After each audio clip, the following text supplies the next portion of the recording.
Welcome back, guys, to bobK0T0R's Gaming News. I am here now to bring you Sony's E3 Press Conference 2013 Roundup, and wow, was it a big one. Starting off Sony's conference with a bang, they had announced that the PlayStation Vita will be getting 85 new games by the end of this year, and one of those games is Telltale's The Walking Dead Season 1. Also, by the end of this summer, The Walking Dead's 400 Days DLC will be released, and that will be coming out for everybody, not just the Vita. And then Sony had gone on to show off trailers from some of their games, some of which they had announced last year at E3 2012, like Puppeteer and Rain, and one that they had announced back at the PS4 press conference, which was Gran Turismo 6. They had also shown off new trailers for Beyond Two Souls, which had a very big action-packed trailer, one that I was not expecting but looked phenomenal, as well as Batman Arkham Origins, detailing some of the storyline for the game, being that Batman has a $50 million bounty on his head, as well as a bunch of the villains who are going to be involved. Lastly, they had announced, as far as PS3 is concerned, that they're going to be coming out with a Grand Theft Auto 5 system bundle for the PS3, priced at $299.99, and they're going to have a specific Pulse headset for GTA 5 as well. Once Sony had finished talking about the PlayStation 3, they had moved on to the PlayStation 4's entertainment features. For example, Video Unlimited and Music Unlimited will be available day one on the system, as Sony has already announced they're going to be working on expanding more ways to get your home entertainment through your PlayStation. Now, they also announced that Flickster and Redbox Verizon will be available through the PS4 and PS3 as well. Now's the part of the video where we're going to be seeing a lot of the things I'm talking about linked down in the description below, because there is going to be a lot of it. Now, first they had started showing off new trailers for Killzone Shadowfall, Knack, Drive Club, and Infamous Second Son. Now, they had announced that Infamous Second Son will be releasing in the first quarter of 2014, as opposed to the other three I just mentioned releasing at launch. Now, they had also shown a new trailer for a game called The Order 1886, which is a very steampunk, I'm assuming going to be a shooter as well, because of the trailer. It was only a cinematic trailer, but it was definitely worth a look at, so you'll definitely be seeing that down below as well. At that point, Sony had shifted from AAA titles down to indie titles, stating that indie developers can self-publish their own games on PlayStation Network. And just as well, they had announced that Supergiant Games, makers of Bastion, will be bringing their newest title, Transistor, to PlayStation 4 sometime in 2014. And then had gone on to show off many of the new indie titles coming to PlayStation Network that are already hugely popular on PC.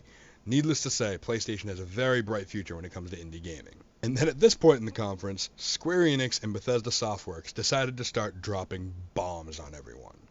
For example, Square Enix's Final Fantasy Versus 13, a game that's been supposedly in development for ages now, has officially been rebranded as Final Fantasy 15.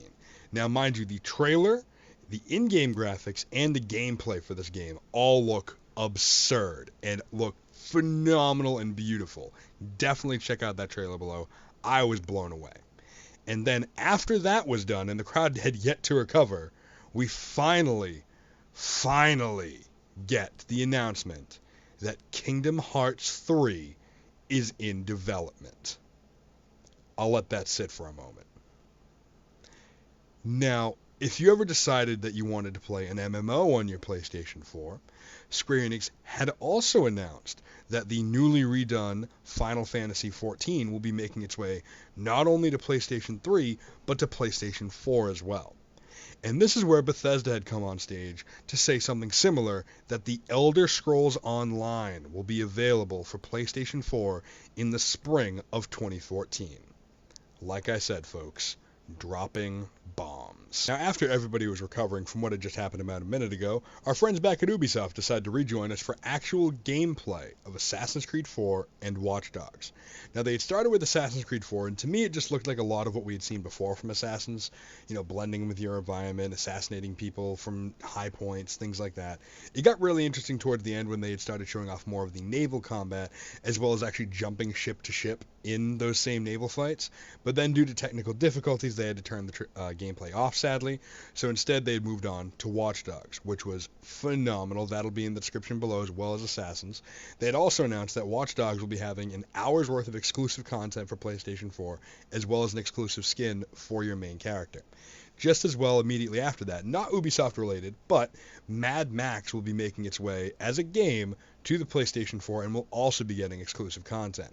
Now again, no release dates or anything like that, just one cinematic trailer, but all we do know is Mad Max is coming to PlayStation 4. At this point in the conference, Sony had moved on to talk about the last third-party IP of the day, which was Bungie and Activision's Destiny.